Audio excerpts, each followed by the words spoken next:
on this shit all week. This beats for all my freaks. We're running on no sleep. So line the shot up because it's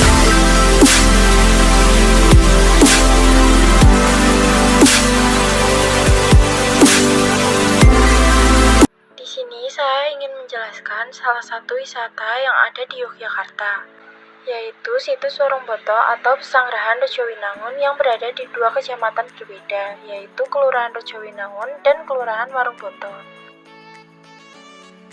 Situs ini memiliki nama asli Pesanggrahan Rejowinangun yang berfungsi sebagai sebuah pesanggrahan dan pemandian.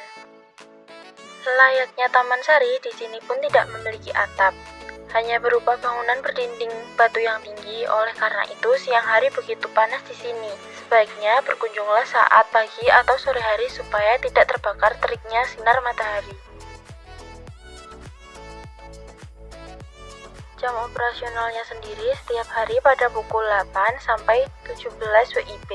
Untuk masuk ke sini, kalian hanya perlu membayar parkir saja sebesar 3.000 per kendaraan.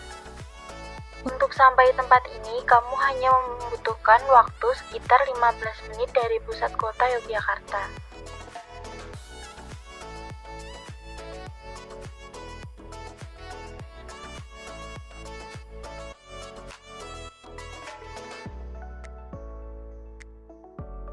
Situs tersebut mulai dibangun oleh Gusti Raden Masundara ketika menjadi putra mahkota Hamengkubuwono I sampai dengan masa pemerintahannya memerintah Kesultanan.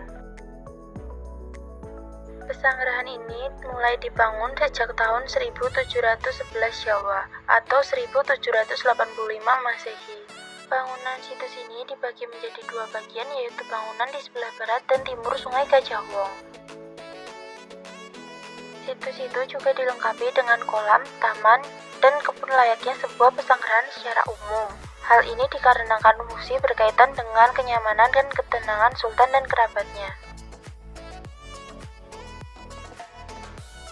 Sebagaimana dijelaskan oleh Marley Kelvin Richelf, ekstensi pesanggrahan-pesanggrahan yang ada di Yogyakarta, termasuk pesanggrahan Warungboto, tidak dapat dipisahkan dari pendirian Kesultanan Ngayogyakarta Hadiningrat. Berdasarkan penelusuran berbagai literatur yang dilakukan oleh Noto Suroto, Hamengkubuwono I diketahui mendirikan keraton dengan berbagai sarana dan prasarana untuk mendukung ekstensi kekuasaan kerajaannya.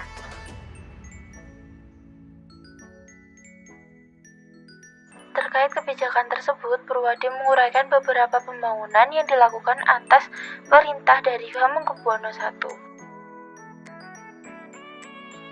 Antara lain Cepuri atau benteng keliling yang berada di dalam keraton, dan Baluarti atau benteng keliling yang berada di luar keraton, pesanggrahan, jagang, dan pemukiman bagi para abdi.